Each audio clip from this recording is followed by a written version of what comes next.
Hey guys, welcome back, and in today's video, I'm going over the top 5 ways to get as much gems as possible in ASTDX after you have gone past the beginner point. There is one that has to do with macroing. Every other way you could do without needing any software to play the game for you, which is literally just macroing. But yeah, we're just gonna get straight into the video. And if you're here, like and subscribe. Thanks for watching, and join the Discord in the description. And let's get straight into the video. Alright guys, so now that I have finished the intro, we're just gonna go ahead and get straight to it. So the first method, the most obvious method for PC and mobile, but you have to pay on mobile, but macroing. I think everyone understands how this is. Every game is dominated by macroing. And what I do is go to Giant Island, Arc 1 hard mode, and you get 20 gems a run. And I wake up with around 3.3k gems a night with a lot of XP. And I feel like that's the most obvious method. It is very easy to set up if you use the app called Tiny Task. Very simple and very easy to set up. Now, that is it for best way number 1. And now let's get to best way number 2. Now, to talk about the second best way to get gems is in fact in the Grand Elder. He not only does level rewards, you get gems for every 5 levels from 10 and up. So as you can see, trait burner, 200 gems, 200 gems, 300 gems, 300 gems, 450 gems, 450 gems, just a bunch of gems.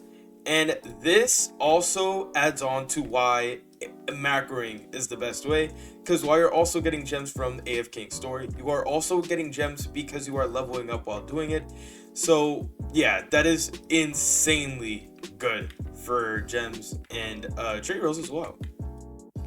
And now for the third best reason, and this one is for those that can't macro, and honestly, in my opinion, the best way to get gems normally. And first things first is you do have to have a decent unit. You don't need an amazing unit like All Stars or just something incredible. You just need a decent unit that could beat NPC missions.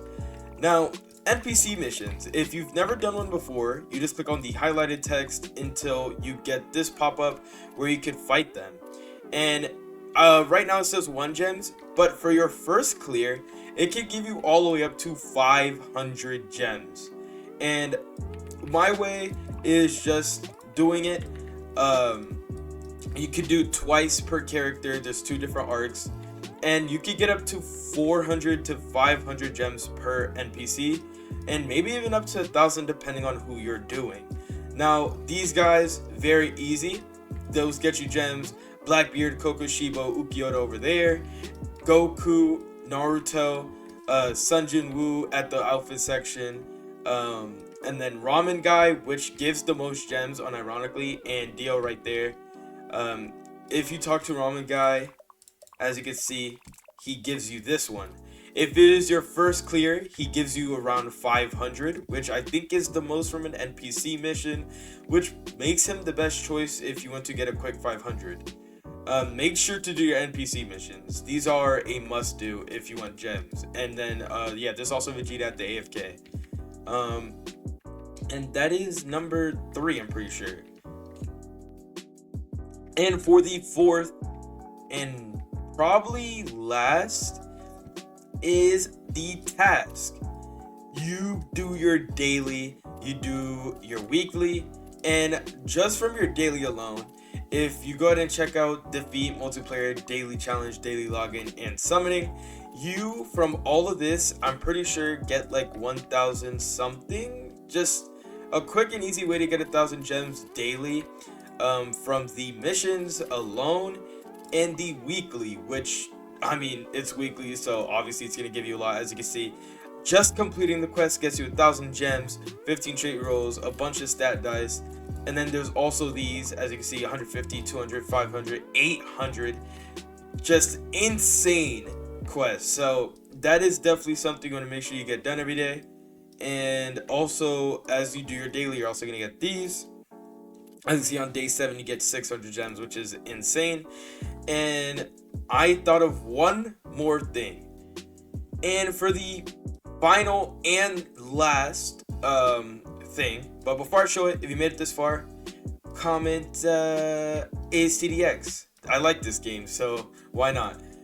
Just gonna call out 3 more NPCs for those that don't know. Aaron, Fearon, and Broly, all right here. Make sure to do them as well for the NPC missions. But another thing is summoning for characters you do not have. As you can see, there's a bunch of characters, very obvious. And if you go over here to this right here, right next to something called Unit Collection, as you can see, you have something called Claim Rewards. I've already got a lot of characters, but I have gotten up to I think maybe like 6,000 gems from this alone. You get 500 per boundless, 200 per 5-star, I think 50 per 4-star, and 25 per rare. So make sure to finish the index for as much gems as possible. Very useful, very good way to get gems. Probably the easiest way. The hardest thing is getting the gems to get the units. It's basically like you get a percentage back of the gems you spend on newer characters. So yeah, that is pretty much it. If you enjoyed the video, like and subscribe. Thanks for watching. Quick and easy video on how all the ways to get gems. Infinite does too, but you get like 80 for every 50 waves, so I don't suggest it. But that is the like top 4 or 5 ways to get gems in ASTDX. Hope you enjoyed. Like and subscribe, and I'll see you guys in the next one. The video on screen right now is what YouTube recommends, so go ahead and watch it.